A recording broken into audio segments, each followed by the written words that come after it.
Hello friends. आज के इस वीडियो में हम क्लास 6 की हिस्ट्री का 12th chapter that is culture and science इसके बारे में पढ़ेंगे।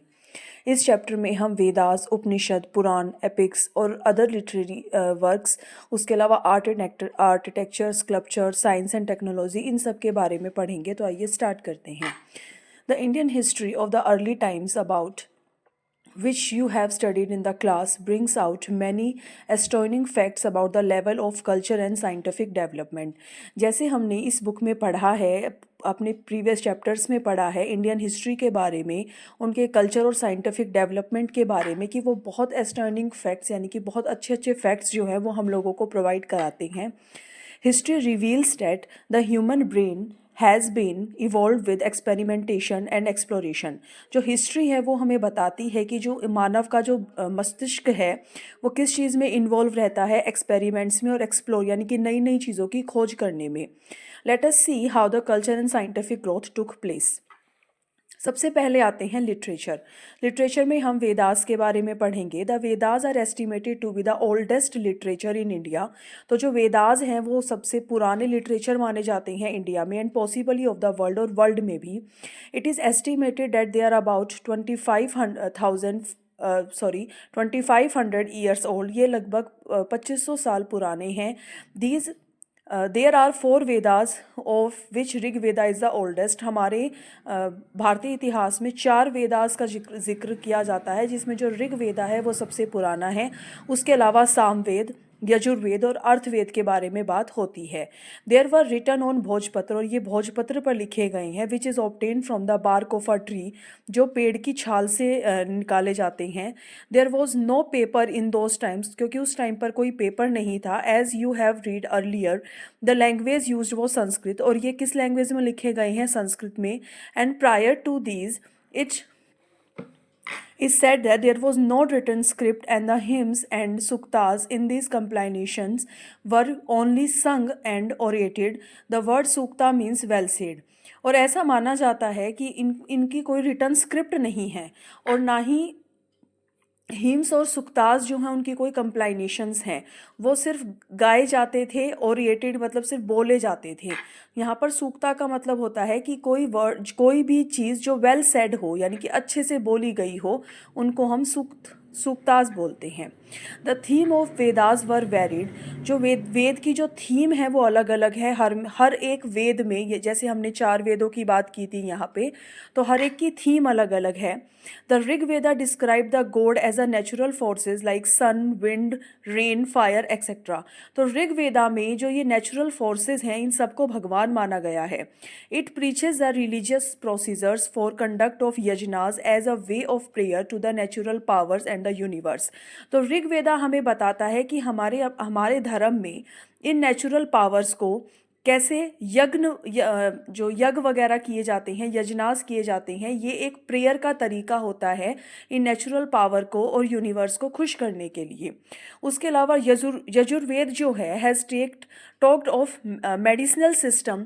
Ayurveda, the alternative medical science of modern days, is heavily based on this Veda. तो जो यजुर्वेद है वो मेडिकल सिस्टम के बारे में, मेडिसिनल सिस्टम के बारे में बात करता है। और आज के टाइम पर जो आयुर्वेदा है वो भी मेडिकल साइंस में क्या है, काम करता है। और वो किस पर बेस्ड है? वो इसी यजुर्वेद पर बेस्ड है। उसके बाद हम बात करते हैं उपनिषद्स के बारे में। The Upanishad are another set of books which talked of life and life after death and the cycle of rebirth. तो जो उपनिषद है वो भी बुक्स का सेट है जो हमें लाइफ, मरने के बाद की ज़िंदगी, और बर्थ रीबर्थ की जो ये साइकिल है इसके बारे में बात करते हैं Upanishads. It talk about the Atman on the it talk about Atma और द सोल। ये आत्मा और सोल की भी बात करते हैं। उसके अलावा ब्राह्मण और द यूनिवर्स पावर और सोल की बात करते हैं। There are more than 100 Upanishads. So हमारे हिस्ट्री में 100 से ज़्यादा उपनिषद्स हैं। उसके बाद हम पुराण्स के बारे में जानते हैं। There are religious books which talk about gods and goddesses. ये पुराण जो हैं वो रिलीजियस बुक्स हैं जो भगवान और देव और देवियों के बारे में हमें बताते हैं। The literature has stories on gods और लाइक शिवा, विष्णु, दुर्गा, पार्वती। तो इन पुराण्स में क्या है? स्टोरीज हैं हमारे भगवानों से related. These were written in the simpler language and could be read by anyone and were not restricted to any class or group of society, which was not the case with the Vedas. तो जो ये पुराण है ये बहुत easy language में लिखे गए हैं ताकि जो लोकल पीपल हैं वो उसको आसानी से पढ़ सकें, और इस पर कोई भी रिस्ट्रिक्शन नहीं है किसी क्लास और ग्रुप ऑफ सोसाइटी का, जो चाहे इन पुराण को पढ़ सकता है। लेकिन वेदास में ऐसा नहीं है। Epics, there are epics which are narrative compilations which have given out descriptions of life and heroic deeds of some god and goddesses। तो जो एपिक्स हैं वो नरेटिव हैं, मतलब इनमें कहानियाँ हैं हमारे भगवानों के बारे में और देवियों के बारे में, जो भाई उनकी हीरोइक डीड्स की, भाई उन्होंने क्या क्या काम किए हैं, अच्छे अच्छे काम किए हैं, युद्ध लड़े हैं, वीरता दिखाई है, उन सब की स्टोरीज़ हैं, उनकी वो हैं इसमें एपिक्स में। Ramayana and Mahabharata are the two important epics of India. तो इसमें दो अच्छे एग्जाम्पल्स हैं, रामायण और महाभारत, जो एपिक्स के ही एग्जाम्पल हैं। Ramayana were originally composed by Rishi Valmiki and was written in Sanskrit. तो जो रामायण है वो किसने लिखी है? ऋषि वाल्मीकि ने, वो भी संस्कृत लैंग्वेज में। The Mahabharata was composed by the Rishi Vyasa. तो जो महाभारत है वो ऋषि व्यास के द्वारा लिखी गई है। Similarly there is a Tamil epic, और रामायण और महाभारत की तरह ही एक तमिल एपिक भी है जिसका नाम है Silappatikaram, which was composed by the Ilango about 1800 year back, जिसको कंपोज किया था इलंगो ने लगभग 1800 साल पहले। उसके अलावा अदर लिटरेरी वर्क्स हैं। As time progressed and new religious like Buddhism and Jainism came into being, more literature was created like Jataka tales, the Kalpasutras, the Panchatantras etcetera. तो जैसे जैसे नए नए धर्म आए, बुद्धिज़्म जैनिज़्म का विस्तार हुआ, वैसे ही जो लिटरेरी वर्क है उसमें भी बढ़ावा हुआ। इसमें झटाका टेल्स, कल्पासूत्रास और पंचतंत्रास आते हैं। The scriptures have source of religion and culture related teaching on the way of living life in a community. They all talk of equality, peace, mutual respect and social harmony. तो जितने भी ये scriptures हैं वो religion के sources हैं और culture के बारे में हमें टीचिंग देते हैं। उसके अलावा वे ऑफ लिविंग भी बताते हैं कि कम्युनिटी की कैसी होनी चाहिए या उस समय कैसी थी। उसके अलावा ये सभी जितने भी पुराण वगैरह हैं, जितनी भी ये स्टोरीज़ वगैरह है, सब equality, peace, mutual respect, social harmony, इन सब की बात ये लोग करते हैं। There are various plays and poems by the literary figures of those times like the Abhijnana Shakuntalam by the Kalidas. They shows the state of literary richness available in the society and it prospers. तो बहुत सारे pledge हैं, poems हैं, वो composed किए गए हैं कवि कालिदास के द्वारा, जो बताते हैं कि उस समय लिटरेरी रिचनेस कितनी ज़्यादा थी सोसाइटी के अंदर। यानी कि वो लोग जो हैं वो लिटरेसी को या लिटरेरी वर्क्स को, कविताओं को, पोएम्स को, स्टोरीज़ वगैरह को कितना वो करते थे, बढ़ावा देते थे। उसके अलावा ना सिर्फ किताबें बल्कि आर्ट एंड आर्किटेक्चर भी उस टाइम पर बहुत फ्लरिश था। Besides literature, art and architecture and music are essential component of culture. Art progress in a big way in the early Indian civilization from the time of the early man made cave paintings to this period. तो जो art की जो progress है वो एक बहुत अच्छा तरीका है इंडियन सिविलाइजेशन को जानने का, क्योंकि जो अर्ली मानव हैं वो केव पेंटिंग्स बनाते थे। द आर्ट हैज़, उसके बाद से जो आर्ट है वो चेंज हो गई। Use of long lasting colours and dyes were brought into use of the fitness of art forms, both painting and carving achieved with high standards. तो जो लॉन्ग लास्टिंग कलर्स हैं, डाइज हैं, वो use होने लगी कि भाई जो ये हमारी पेंटिंग बनाई है, आर्ट बनाया, वो उसको ख़राब ना हो। उसके अलावा उसकी यूज़ और फाइनेस पर ध्यान दिया जाने लगा। पेंटिंग्स और कार्विंग जो है वो हाई स्टैंडर्ड तक बढ़ गई थी। The cave painting of Bhimbetka, one of extreme of the oldest cave painting and the fine art and craftsmanship of Ajanta and Ellora caves bring out the transformation of growth and art। तो जो cave painting है भीम बेतिका की, जो उड़ीसा में है, और the oldest cave painting है और फाइन आर्ट का एग्जाम्पल है अजंता एलोरा की केव्स में। The Indian architecture has also seen lot of growth and change. तो इंडियन आर्किटेक्चर ने भी बहुत सारे ग्रोथ और चेंजेस को क्या किया है, सीन किया है। If you see the way the temple were build, the material used and their designing all are peculiar. वो बहुत अच्छे से टेम्पल्स को बिल्ड करते हैं, उनका मटेरियल बहुत अच्छा होता है और उनकी डिज़ाइनिंग भी। The temple initially had a गर्भगृह। सबसे पहले टेम्पल में गर्भगृह होता है जहाँ पर मेन डाइटी होते हैं, a place where the deity was placed. Then come the shikhara over it to make it look more dominating and identifiable from the distance.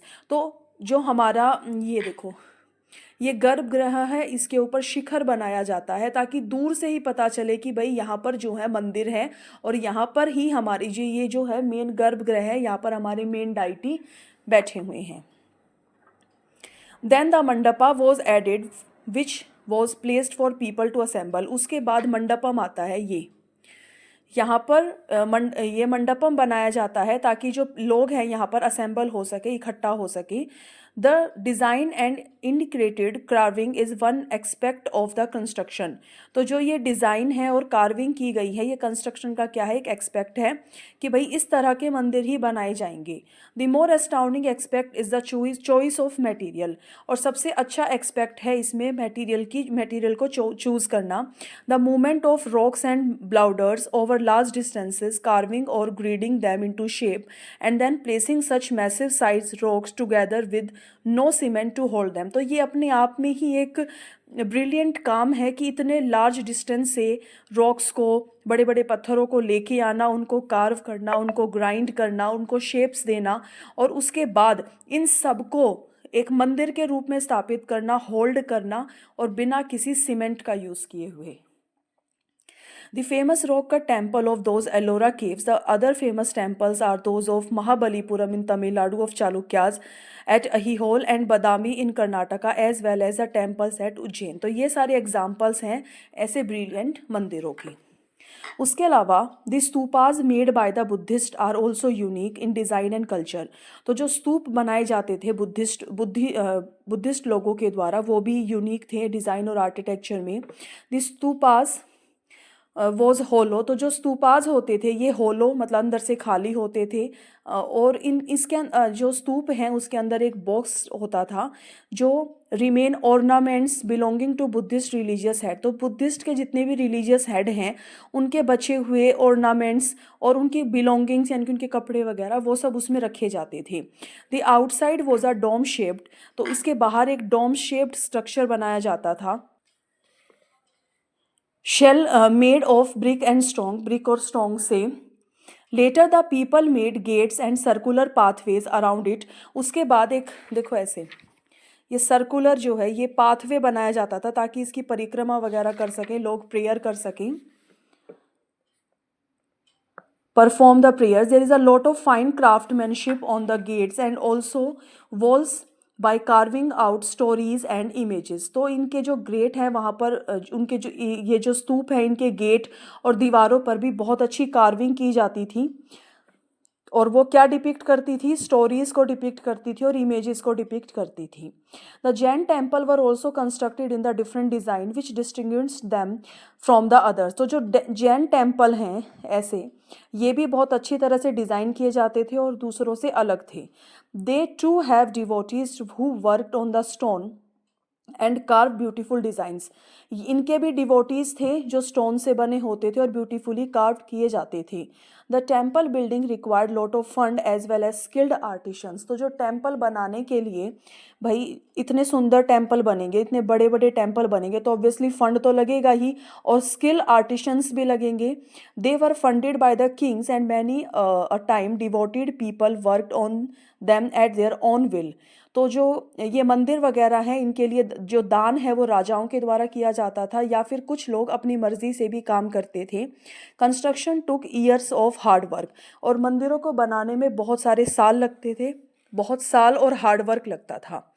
उसके अलावा स्क्रिप्चर्स मतलब मूर्तियाँ वगैरह, the scripture work is very intricate मतलब बहुत अच्छा होता था, with poor quality tools and brittle surface of stone. भाई पुअर क्वालिटी टूल्स से और ब्रिटल सरफेस ऑफ स्टोन मतलब दोनों, एक तो अच्छी क्वालिटी के टूल्स नहीं थे, उसके अलावा पत्थरों का सरफेस भी प्लेन नहीं था। ऐसे में स्कल्पचर्स का बनना बहुत एक अच्छा बोल सकते हैं चैलेंजिंग काम था उस टाइम पर। They had to chisel out small chips, cutting on the stone edges and shaping it without any drawing and drill electric सा द मशीन्स। तो उस टाइम पर ड्रिल करने के लिए मशीन्स नहीं थी, और छेनी हथौड़े से पतली पतली लेयर्स वगैरह उतार के ऐसे मूर्तियों का बनाना एक चैलेंजिंग काम था। Without any technology it is indeed amazing to see the quality of work which could be achieved by the artisans. लेकिन उसके बाद भी हम अमेजिंग क्वालिटी देख सकते हैं उन स्क्रिप्चर्स की जो आर्टिशंस के द्वारा बनाई गई हैं। The huge sculptures of idols from different stones were also remarkable feat. One small error and whole efforts of sizzling out an idol could be wasted. तो जो ह्यूज स्कल्पचर्स बनाए जाते थे, आइडल्स बनाई जाती थी डिफरेंट स्टोन से, वो एक रिमार्केबल फीट है।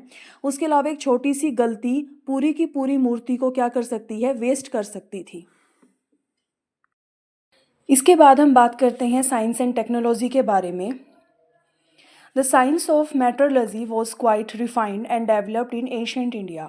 तो जो एंशंट इंडिया के टाइम पर जो मेट्रोलॉजी थी, यानी कि कोइंस के बारे में जानकारी रखना, कोइंस के बारे में साइंस, तो ये लोगों को या उस टाइम पर आर्टिशंस को पता थी। The iron pillar in the Delhi near the Qutub Minar is an example which the whole world appreciates. तो जो कुतुब मीनार के पास जो आयरन पिलर है वो पूरे वर्ल्ड में मतलब फेमस है और उसको अप्रिशिएट किया जाता है।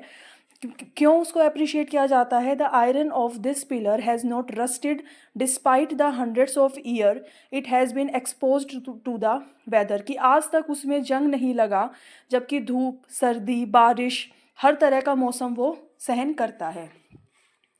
उसके बाद एस्ट्रोनॉमिकल एडवांसमेंट भी थी उस टाइम पर। The scholar Aryabhata who was one of the 9 gems of Vikramaditya court was not only an astrologer but a great mathematician as well. तो आर्यभट्ट के बारे में हमने लास्ट चैप्टर में भी पढ़ा था कि जो वो विक्रमादित्य हैं उनके कोर्ट में क्या थे, एक 9 जेम्स यानी कि नवरत्नों में से एक रतन थे।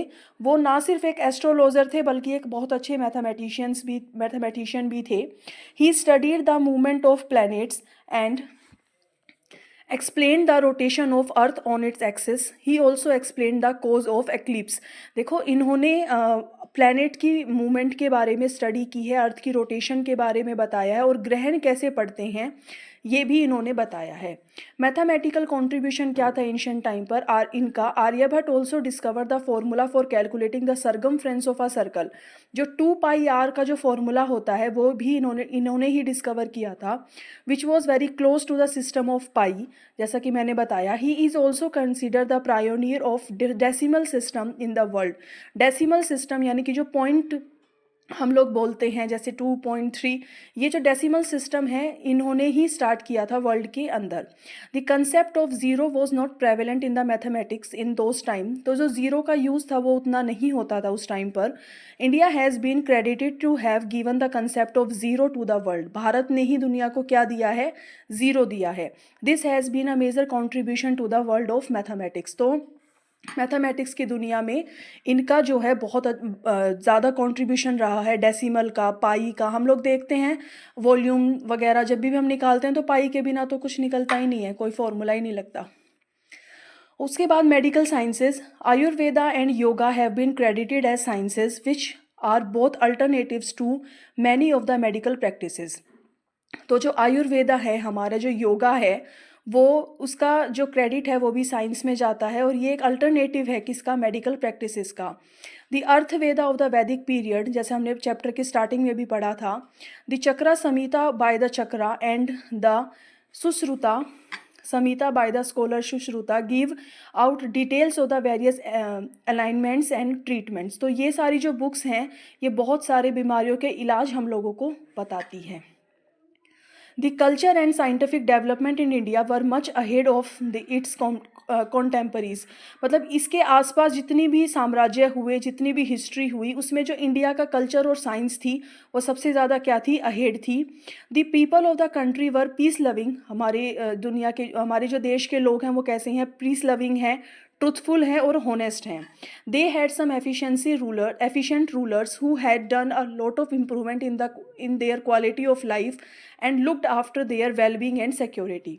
तो बहुत सारे राजा जो हैं एफिशिएंट रूलर्स हुए हैं इस टाइम पर, जिन्होंने क्वालिटी ऑफ लाइफ को क्या किया है, इम्प्रूव किया है, वेलबींग पर ध्यान दिया है और सिक्योरिटी पर भी. The regions was invaded many times by the foreign powers and many battles are been fought. तो इस रीजन को बहुत सारे फॉरेन पावर्स ने क्या किया है, इन्वेड भी किया है और बहुत सारी बैटल भी जो है फाइट की हैं, लड़ी हैं. There were many battles between various smaller state within the region as well. बहुत सारी स्मॉलर स्टेट्स के साथ भी बैटल्स हुई हैं, उनकी आपस में भी हुई है. They had caused a lot of losses of state of prosperity of the region. जिस वजह से इस स्टेट की प्रोस्पेरिटी पर क्या हुआ है, बहुत ज़्यादा लॉस हुआ है. तो इस चैप्टर में इतना ही. आई होप आपको इन्फॉर्मेशन अच्छी लगी होगी. Thank you so much.